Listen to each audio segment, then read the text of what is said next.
Samy Thiebaud. Bonjour, enchanté. Donc dans votre nouvel album, vous rendez hommage aux Doors. Pourquoi ce groupe mythique ? Tout simplement parce que c'est mon premier amour musical. C'est par là que je suis rentré en musique, pour reprendre une expression. Juste avant la découverte de la musique de Coltrane et du jazz des années 60, c'est quelques années avant.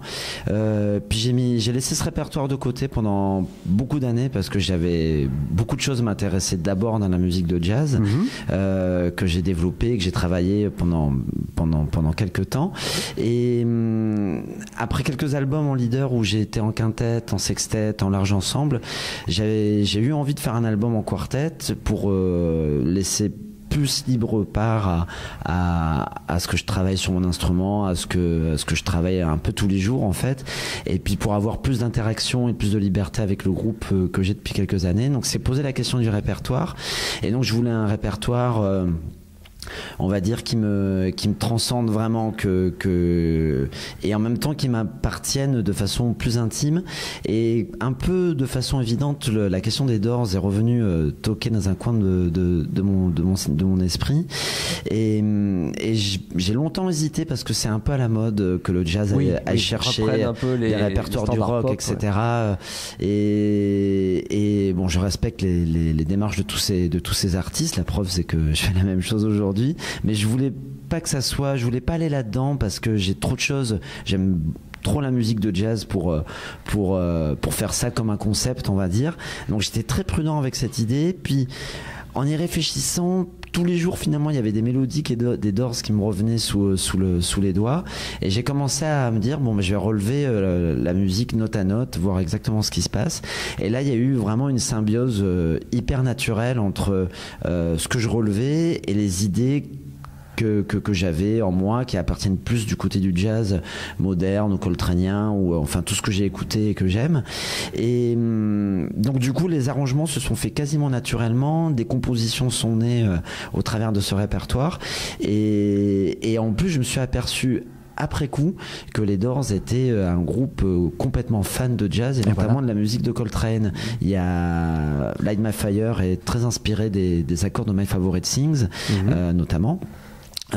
Et il y a énormément de citations dans les lives des Doors de morceaux de Coltrane. Il y a beaucoup de fois où il cite Afro Blue, et j'ai entendu une interview de John Densmore, le batteur des Doors, qui disait qu'ils allaient régulièrement voir Coltrane en concert, que c'était une influence majeure pour eux. J'aurais plutôt pensé Raymond Zarek peut-être. Alors Raymond Zarek vient du jazz, effectivement. C'est un organiste et un pianiste de jazz à la base. Voilà, qui nous a quittés l'année dernière. Exactement, qui a fait toute sa carrière chez les Doors.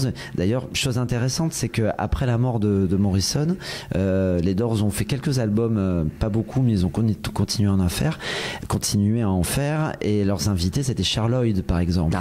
Donc c'était vraiment des gens très proche de ce milieu, et très admiratif de ce milieu. Mais John Densmore était fan d'Elvin Jones, alors ça s'entend pas énormément dans son jeu.